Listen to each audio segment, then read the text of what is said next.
Paris, 26 janvier 1959. Je suis sous le choc. Je viens tout juste de lire un article publié dans les comptes rendus de l'Académie des sciences. Un article qui présente l'une de mes découvertes. Le syndrome de Down est lié à la présence d'un chromosome surnuméraire. Cela aurait pu être l'un des plus beaux jours de ma vie, mais tout s'est transformé en cauchemar. Je n'apparais pas comme l'auteur principal de cette publication. C'est Jérôme Lejeune, l'un de mes collègues, qui reçoit tout le mérite.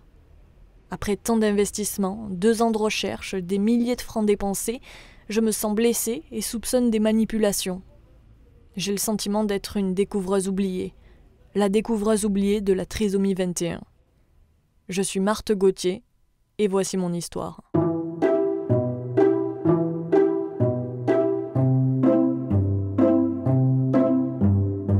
Vous écoutez Les Héroïnes de la médecine, le podcast d'Egora qui rend hommage aux femmes ayant marqué l'histoire de la profession.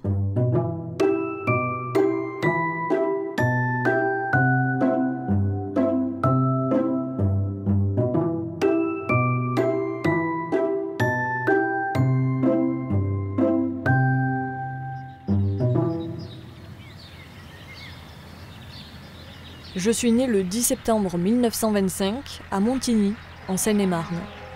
Je suis la 5e d'une fratrie de 7 enfants. Mes parents étaient agriculteurs, ils ne roulaient pas sur l'or. Mais ils nous ont toujours poussés à faire de grandes études. Ma sœur aînée, Paulette, a suivi leurs conseils. Elle est allée à Paris pour étudier la médecine. Et moi, j'ai décidé de suivre ses traces. Quand on est une femme, qu'on n'est pas fille de patron, il faut être 2 fois meilleure pour réussir, m'avait-elle prévenue. Je ne l'ai jamais oublié. Pour que je puisse, moi aussi, m'installer dans la capitale, mon père a vendu tout un troupeau de vaches. Nous étions en 1942, en pleine Deuxième Guerre mondiale. À la libération de Paris, 2 ans plus tard, ma sœur a été tuée par les Allemands en débâcle. À partir de ce moment-là, il a fallu que je sois à la fois elle et moi.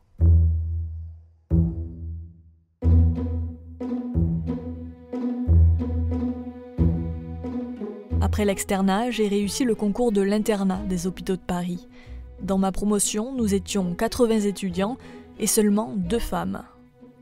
Pendant 4 ans, je me suis formée à la pédiatrie, puis en 1955, j'ai soutenu ma thèse sur la maladie de Bouillot, appelée aussi rhumatisme articulaire aigu, sous la direction de l'illustre docteur Robert Debré. À la fin de mon internat, il m'a proposé une bourse d'études d'1 an à Harvard. L'objectif était d'éradiquer la maladie de Bouillot par la pénicilline et de traiter les cardites, parfois mortelles, par la cortisone. Je devais aussi créer un département pour le diagnostic et la chirurgie des cardiopathies congénitales du nouveau-né et du nourrisson. Je ne vais pas vous mentir, j'ai hésité à partir. Laisser mes proches pendant 1 an sans pouvoir leur téléphoner, puisque c'était beaucoup trop cher à l'époque, ça me semblait très difficile. Mais l'Amérique m'appelait. J'allais pouvoir apprendre de nouvelles techniques pour soigner les enfants et travailler dans des infrastructures modernes avec des technologies de pointe bien plus développées que celles que nous avions dans la France d'après-guerre. J'ai donc fini par faire mes valises et avec 2 collègues de l'internat, nous avons pris le bateau en septembre 1955, direction Boston.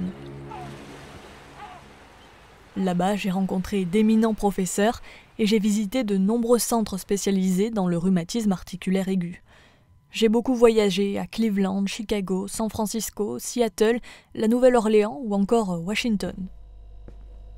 En parallèle de mes recherches, je travaillais à temps partiel dans un laboratoire, les dimanches et jours fériés.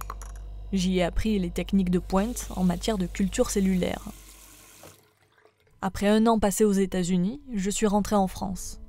Mais à mon arrivée à Paris en 1956, j'ai découvert que le poste de chef de clinique qui m'avait été promis avant mon départ, dans le service de cardiologie infantile à l'hôpital du Kremlin-Bicêtre, avait été pourvu. J'ai donc dû accepter un poste de chef de clinique à l'hôpital Trousseau, dans le service de pédiatrie du professeur Raymond Turpin. L'ambiance était bien différente de ce que j'avais connu à Boston, très rigide, très hiérarchisée et très masculine. Le professeur Turpin, le patron comme on disait, possédait un intérêt particulier pour les états malformatifs, et notamment le syndrome de Down, que l'on appelait à l'époque mongolisme. Pour lui, ce syndrome pouvait être lié à une anomalie chromosomique. Le meilleur moyen de vérifier cette hypothèse était de compter le nombre de chromosomes de patients atteints du syndrome de Down en faisant des cultures cellulaires. Non, malheureusement, personne ne sait le faire en France, a déploré le patron. Mais il se trompait, moi je savais le faire. Rappelez-vous, j'avais appris la technique aux États-Unis. Ni une ni deux, je lui ai dit que je pouvais m'en charger, à condition qu'il mette un laboratoire à ma disposition. Il ne fallait pas attendre, plusieurs équipes internationales étaient aussi sur le coup. Depuis que 2 chercheurs avaient établi le nombre exact de chromosomes humains à 46, en août 1956, cette course scientifique s'était accélérée. Un laboratoire de fortune a donc été installé dans un local vide de l'hôpital Trousseau. Il contenait un frigidaire, une centrifugeuse, une armoire vide et un microscope à faible définition. C'est tout. Pour ce qui est de la verrerie et de l'appareil à eau distillée, j'ai dû mettre la main à la poche et contracter un prêt de 100 000 francs.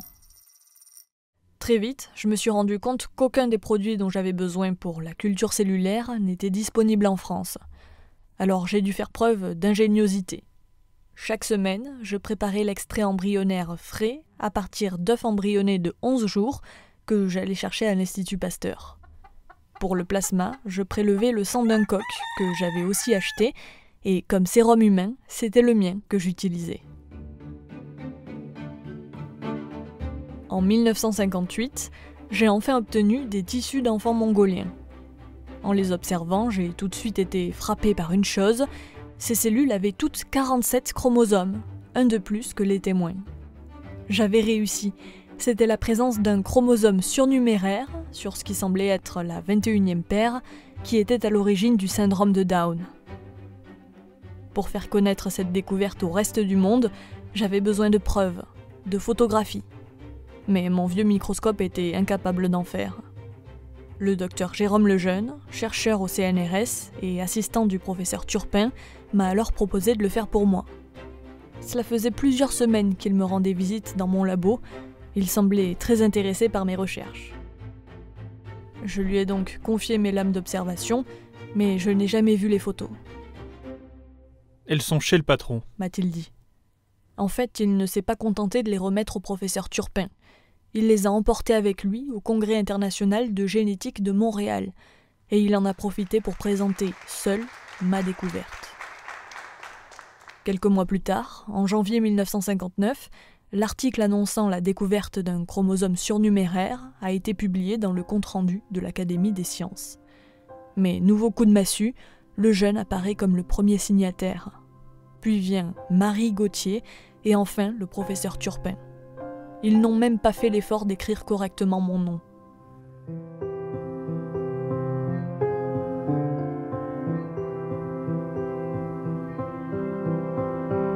À partir de ce moment-là, Jérôme Lejeune a bénéficié de tous les honneurs. C'est à lui que les journalistes voulaient parler, à lui seul, le découvreur de la trisomie 21. De stagiaire au CNRS, il a été promu maître de recherche. Le professeur Turpin a créé une chaire de cytogénétique spécialement pour lui. Il a même été décoré du prestigieux prix Kennedy en 1962. Vous vous demandez peut-être pourquoi je n'ai rien dit ? Pourquoi je n'ai pas tenté de rétablir la vérité ? Eh bien tout simplement parce que je risquais de ne pas être écoutée. Je n'étais qu'une jeune médecin, une femme qui plus est, issue d'une famille de paysans. Je ne voulais pas courir le risque de détruire ma carrière. Mais j'étais dégoûtée.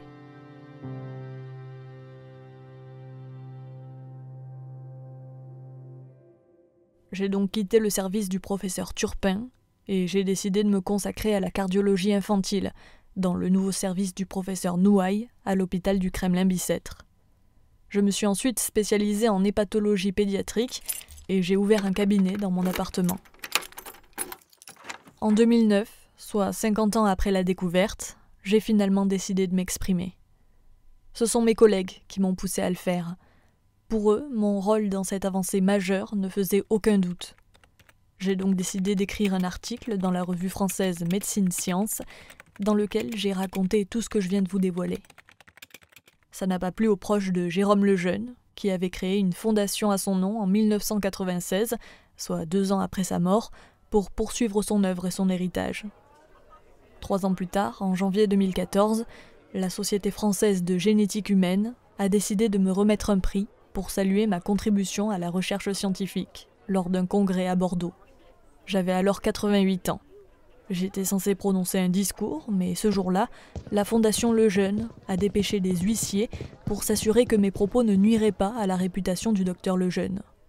J'ai annulé mon intervention et le prix m'a été remis un peu plus tard, lors d'une cérémonie privée. Face à cette injustice, un collectif de chercheurs a décidé de saisir le comité éthique de l'INSERM.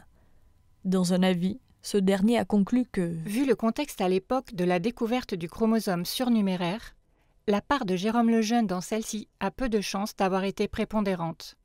Mais elle est sans doute très significative dans la mise en valeur de la découverte au plan international. Le 16 septembre 2014, j'ai été promu officier de la Légion d'honneur, puis en 2018, commandeur de l'Ordre national du mérite. La société française reconnaissait enfin ma contribution à la science, 4 ans avant ma mort.